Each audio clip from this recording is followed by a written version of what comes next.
Ka qenë 2 vitet më të tmerrshme të jetës time. Pse e thua kështu? Kjo është Alda, një 30 vjeçare e divorcuar nga qyteti i Shkodrës dhe nënë e një vajze të vogël që pasi kishte mbyllur një martesë të dështuar. Është njohur me emrin dhe ka vendosur të krijojë një lidhje të re. Partneri, një 35 vjeçar, edhe ai nga Shkodra e babai një vajze, në fillim shfaqet i ngrohtë dhe shumë i kujdesshëm, duke dhënë imazhin e të dashurit model. Me Enin jam njohur para 3 vitesh në rrjetet sociale. Kemi fol disa muaj, thjesht kemi shkëmbyer mesazhe. Pas 4 ose 5 muajsh e kam takuar për herë të parë. Kena takuar disa herë derisa iku në Angli. Edhe unë normalisht e prita 2 vjet. Një raport në distancë që për shumë çifte është një provë e vërtetë nëse lidhja është ajo e duhura ose jo. Po për 30 vjeçaren, duket se ishte nisja e një maksi. Realisht u kthy në një toksik i tmerrshëm. Ishte shumë xheloz, nuk kisha mundësi me dal fare, nuk kisha mundësi me bë asgjë për jetën time, vetëm punë, shtëpi. Nëse nuk ju hapte një sekond telefoni, merrte gjithë shtëpinë time në telefon. Gjithkusht rrite mi, kushdo që ti dilte përpara, më kaloni Alden, kushta Alda. Dhe unë ja pranova gjitha këto. Ja pranova sepse e kam dashur, se unë kur e njofta në fillim nuk ishte kështu. Në momentin që ai ku atje u transformua si njeri. 30 vjeçarja pranon çdo gjë për hir të dashurisë, duke u kthyer në një kukull të kontrolluar në distancë nga dikush që jeton 2500 kilometra larg. Por pasi sheh që partneri po ka përcen çdo limit, ajo vendos të rebelohet. 6 muajt e fundit i thashë unë nuk du të rima me ty,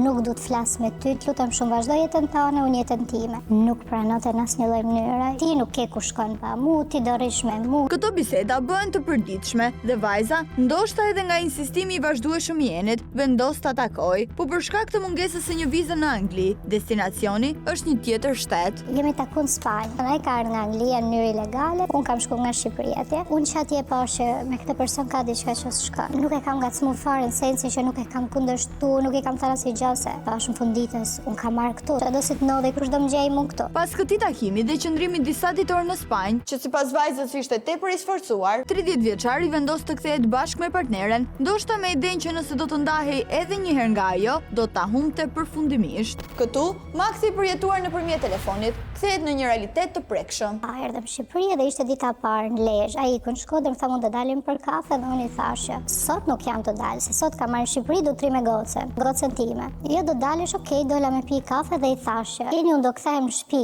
nuk du të rri me ty sot. Mjafton kjo fjali e vetme që 35 vjeçari të dalë jashtë kontrollit, duke demonstruar anën e tij më të dhunshme. Aty pastaj më ka dhënë uaj në makinë edhe do më thonë jam përmend vetëm kur më ka ra gjaku, se unë menova se më hodhi ujë.